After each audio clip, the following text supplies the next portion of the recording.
Take it away. I take it away from here. Good morning and thanks for joining us right here on TVC Breakfast. Trending now. We will begin the matter of Alexx Ekubo, the outpouring of love from colleagues in the entertainment industry following a special Thanksgiving service held in his honor. Videos from the event show several Nollywood actors and actresses coming together to celebrate his life and legacy. The gathering was filled with moments of worship, gratitude, and fellowship as friends, colleagues joined, in giving thanks. The clips from the service since made rounds online with fans praising the strong bond among members of Nollywood community. As the videos continue to trend, many fans say it's refreshing to see entertainment putting aside the spotlight to celebrate faith, gratitude, and friendship. Let's take some tweets on this matter right here. Isaac is saying, you may have left this world, Alex, but you will never be forgotten. A legend, of course. May the angels guide you, Alex, and may your gentle soul find rest with your maker. Yeah, absolutely. Sharon Chidi is saying, life can be so unfair. Yeah, this is so sad to watch. Absolutely sad, man. Keep resting, Alex. May heaven accept your soul through Christ Jesus. Amen. Rest in peace. Amen. Yeah. And finally, Obadiah is saying, a beautiful tribute to a life that touched so many. Let us live well, love deeply, and be remembered like this. Rest in peace, Alexx Ekubo. Mr. Shomi, Rhea, and Ibrahim. Oh my, when I saw the videos of, our actresses and actors walking into that auditorium to celebrate his life, really sad, really sad. It is indeed sad. Alexx Ekubo lived for a very short time and he made massive impact, when alive in the entertainment industry. No doubt he's gone, but the fact of the matter is his good deeds and his works will remain, and people will continue for a long time to watch, his contributions to Nollywood. And it's great that other entertainers and actors and actresses turn up, to honor him in that Thanksgiving service. So may the Almighty, grant him eternal rest. Nelson, I tell you, I had a very heavy heart throughout yesterday. Yeah. I really couldn't sleep because I was watching a lot of videos of celebrities that were there, just to pay him, their final message to him. And it breaks my heart so much because we ask ourselves that this life as well, what are we really in this life for? You work so hard, you make the name, just the time you're supposed to enjoy everything, and then, a sickness just takes you away and you lose your life. Alex's story is a very sad one, but it reminds us about how fickle life can be. None of us will be here for the rest of our lives, so it's very important that we are kind to one another. If there's one thing that we learn from Alexx is the fact that he had empathy. He was kind to people. He was kind to his family, and not just his family. That kindness spread around. That's how you can see so many people just gather. The emotions were just totally out of the world. I mean, I wasn't there because I couldn't be there physically. I would have broke down totally. But even at home, I was still feeling the pain. Alexx, you will forever be remembered. And I just pray that God will also give the family the fortitude to bear this kind of loss. That's right. Absolutely. What more can we say than to pray for him, for God to repose his soul, and also make his family be strong, as he's departed this world, not just the family, but also, his fans. But then his works, will definitely live on for people to see. And all the same, it's also a reminder to us that this life is only but a fleeting moment. And no matter what we do on this earth, one day it will be said about us as when so and so was here, this was what he or she did. So we have to do everything right so that people remember us, and posterity definitely will also judge each and every one of us. Indeed, we can only say grace to the family to bear this irreparable loss. But thanks, guys, for your submission. Let's now get to our next matter this morning. A viral video that sparked outrage over alleged inappropriate comment towards an 11-year-old Nigerian girl and claims of xenophobia has taken a dramatic turn. The woman at the center of the controversy had initially accused her South African neighbor of making inappropriate remarks about her daughter and allegedly dismissing her concerns because she was Nigerian. The video triggered widespread condemnation, with many viewers expressing concern over child safety and renewed tensions surrounding xenophobia in South Africa. Let's listen to what she had to say. Why are you always calling this girl each time she goes to throw the baby? No, I didn't go there. I just wanted to know her name and stuff. She's old enough now. She can make a decision for herself. She's old enough to take decision for herself. You said you wanted to do what? I wanted to know how old she is.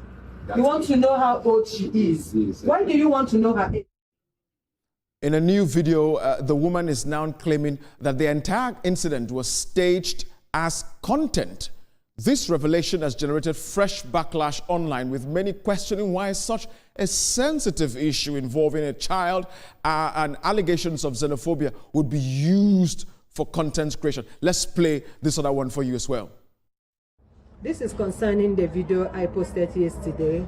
So I'm here to let you guys know that the video is a content. It's not real, it's a content. So please, my brother here and my neighbor did not do anything to my child. The video is just a content. So please, do not harm him in any way or see him as a bad person. He's actually a good person. So please find a place in your heart to forgive us, forgive me, and also forgive him. Now, while reactions continue to pour in, many social media users say content creators should be mindful of the real-world impact of stories involving children, crime, and a sensitive social issue such as xenophobia. I can't even wrap my head around how they were able to do this as content. But of course, you had things to say. Let's share some of that with you at this time. Wisdom is saying nobody uses their child's safety for content. Absolutely not. She keeps looking off camera because someone is standing right there telling her what to say. This is 100% forced. Dara, Omo, all because of views, you use your children for content. When they will drag her, if you come back, we will not take you serious. Be wise. Yeah. And Kwesi is saying right here, at this point, I think we shouldn't take most Nigerians serious. How can you bring your child into such thing? Look at what's going on in South Africa, and the best you could do is this, a content of sort. Wow, wow, wow. Mr. Showomi, Rhea, and Ibrahim, somehow I'm thinking maybe the authorities should come into this. Is this really content or a forced reprisal of what happened earlier? Well, it depends on how we view it. For me, it's totally unacceptable that a child will be used for content in that way. And secondly, she behaved irresponsibly, even if it is content. What about stirring up people's emotions at a point in time when we are faced with a serious crisis, with South Africa, on xenophobia or Afrophobic behavior of South Africans? And is that the way to treat the host country, when in reality you are a guest or a visitor or ordinary resident in that country? That is inappropriate behavior, and the fact that you are raising tensions, stirring up emotions and creating more to the problem than resolving it. I think ordinarily this woman, if the authorities choose to crack down on her or throw her out of that country, I will have little sympathy for her.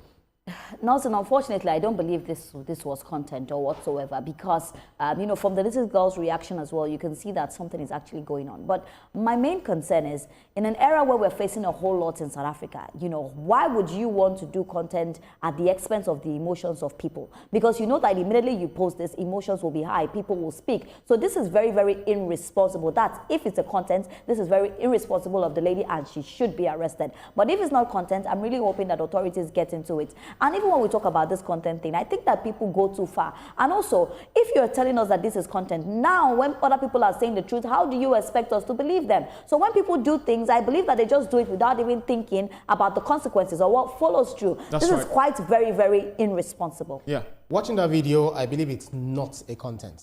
I believe the woman has been threatened, because if you watch the original video, and you saw the countenance of the woman, Yeah. you saw the kid, you saw the guy's irresponsible manner of responding, and the fact that the woman also asked about the guy's brother, and he said, listen, I'll report it to your brother when you return. I believe that woman must have been threatened, because that video was posted by one of these guys that has over 4 million followers. And so he actually, got a lot of tongues wagging, people reacting. And they saw that, and we see how Nigerians are being threatened in South Africa. I believe that this woman has been threatened because the woman claimed the child is a South African because she was born in South Africa. Yeah. And the fact that the woman is also threatened for not being in South Africa, maybe in Nigeria, I think she's of the Igbo extraction. She was livid. She was angry.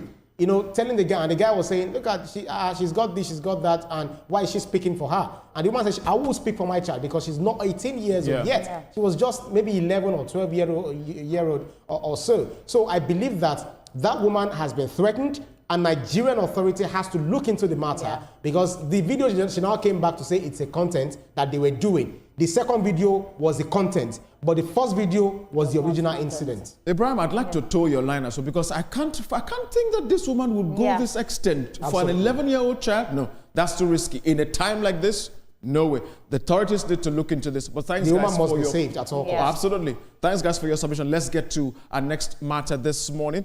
From Port Harcourt this time around, it's getting a bit hot as people are talking after a tenant reacted in a erratic, dramatic way to a quit notice from his landlord. Now, according to reports, the online tenant, the tenant had spent millions of naira renovating the apartment over time, improving several parts of the property. But after receiving a quit notice, he reportedly decided not to walk away quietly.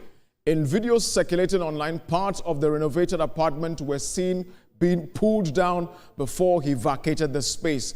The move has since sparked mixed reaction on social media, with many people divided over whether he was right or wrong. Well, let's share some of those thoughts with you at this time. Sanction man, some landlords deserve this kind of treatment. You wouldn't make renovations or improvement to your property, but keep increasing it, in particular with the rental value of a well-improved building. Worse is, when a tenant furnishes the apartment to standard, they come to increase rent instead of giving such tenants some form of reductions in rents by not increasing the apartment for at least 2 years, even more after such improvements have been made by the tenant. Yeah. And Chilemo is saying, if I'm to be the landlord, you will go to jail. Who told you to do the fittings in the first place? Good angle to that. Highlight gallery. Tenants in Nigeria are not to do. What happens to meeting him and asking for a refund or something, or bringing it in arbitrator to discuss the matter? Imagine you made the interior beautiful by spending huge money and still wasted all that effort and money by demolishing it. And then she said, shake my head. Mr. Buren, I think I'll be shaking my head as well if this happens to me. I can't think it. A landlord has no right to remove a tenant's door or roof simply because the tenant fails to pay the rent. What the landlord can do is to issue quit notice and then end up resorting to the courts to secure eviction. Now, in the case of a tenant has no right to even alter the building or decorate it in any other form than how he got it without the permission of the landlord. If you have done that without negotiation with the landlord on how you would benefit from it in terms of whether reduction in rent or rent being stable for some time or part of that money being refunded to you or the whole money being refunded to you, then you're on your own, Mr. Tenant. For now getting an eviction notice, you now choose to pull down a part of that building. Honestly speaking, if you get arrested and the landlord should push, you will end up in jail. Nelson, this is actually a very dicey issue because when I rent a house from you, you are not the one to tell me how to make the house look. I want the house to be comfortable for me, myself, to live inside. If I rent the house and I want to make it luxurious, I will make it luxurious. Yeah. Now, the problem I have with Lagos landlords is that oftentimes you rent a house from them, and I'm talking from experience, and then you do the house really beautiful to your taste, and then maybe the caretaker or somebody sees the house and they believe that, oh, for this house to be like this, I can rent it higher to another person, and then they'll give you a quick notice. It happens a whole lot if you want to be realistic. And I guess that is why that man did that. A friend of mine had changed her whole house. The moment the landlord's wife got into the house, they gave her a quick notice and they were expecting her to leave the things in the house. Why? Because I brought the things to the house. So I really agree with that person. He may have acted in a little bit of, a harsh way, but this is something that has been happening. You cannot tell me to rent a house and I cannot alter the things in the house. When I rented a house, I changed the whole POP because that is the comfort that I want. So the landlords as well, I think there's supposed to be a bill that will protect tenants, because if you ask me, tenants are not actually protected. Landlords just feel like they can get up and say anything, get up and give you a quick notice, get up and tell you, oh, I'm increasing the rent from 6 million to 11 million. These are things that we need to protect tenants. So for this particular issue, I'm with the tenants on it. Oh, tenants are actually protected as well, but this one was in Port Harcourt. Right. I say shout out to my previous landlord when I was in Ibadan. I renovated the what's it called, the toilet, the bathroom, and he was like, you can remove it from your rent. And this man, I just pray that God bless him wherever You're so he is. lucky. But in Lagos, they showed me pepper. When I had to move from Lagos down to Ibadan, from Ibadan back to Lagos, the guy said, just come, the kitchen, everything is ready, the what's it called, the cistern, the closet, everything is ready. When I got there, even the ties had not even been laid. I had to sleep with the bricklayers. This is somebody born in Lagos and showed Lagos how Lagos actually is. And these things can be very, very painful. Yes. Yeah. So I completely agree with Mr. Shomi, because some people, what the guy ought to have done was to take the landlord, to sue the landlord to court.